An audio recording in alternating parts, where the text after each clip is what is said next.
Hi friends, welcome back to my channel. இன்னைக்கு நம்ம சேனல்ல ஒரு ஹெல்தியான துவையல் ரெசிபி தான் பார்க்க போறோம். இது துவையலாவும் பண்ணிக்கலாம், சட்னியாவும் பண்ணிக்கலாம். இது வந்து ஒரு கீரையை வச்சு பண்ண போறோம். மணத்தக்காளி கீரையை வச்சு.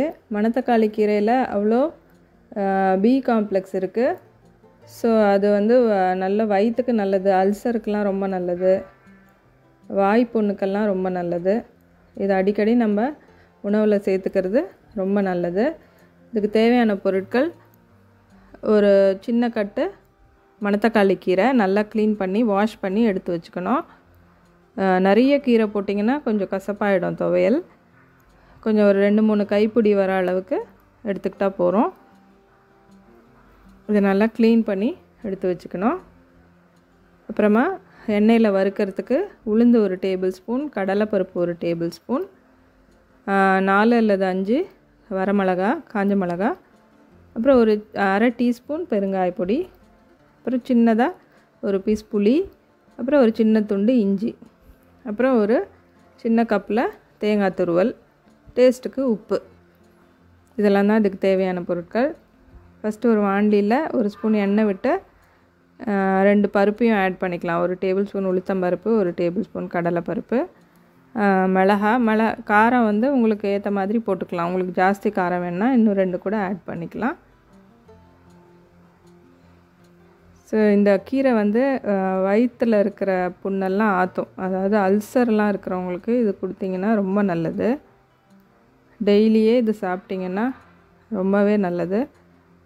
ஸோ இப்போ இது வதங்கினோடனே உளுத்தம்பருப்பெல்லாம் கலர் மாறின உடனே இஞ்சியும் இதில் ஆட் பண்ணிக்கலாம்.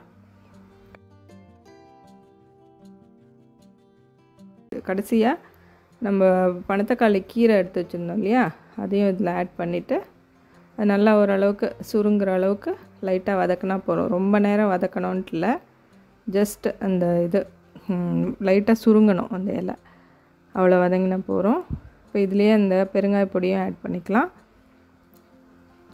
இது ஒரு நல்லா மிக்ஸ் பண்ணிவிட்டு ஸ்டவ் ஆஃப் பண்ணிடலாம். இது நல்லா ஆற வச்சுட்டு அரைச்சோன்னா நம்மளோட துவையல் ரெடி ஆகிடும். இப்போ இதில் தேங்காயும் இதுலேயே ஆட் பண்ணிக்கலாம். இது நீங்கள் ஃப்ரெஷ்ஷாக வேணும்னா அப்படியே மிக்சியில் போட்டு அரைச்சிக்கலாம். இதில் கொஞ்சம் ஆட் பண்ணி லைட்டாக ஃப்ரை பண்ணிங்கன்னா கொஞ்சம் கெடாமல் இருக்கும் துவையல். ஸோ இப்போ இது எல்லாத்தையும் ஆற வச்சுட்டு மிக்ஸி ஜாரில் ஆட் பண்ணிக்கலாம்.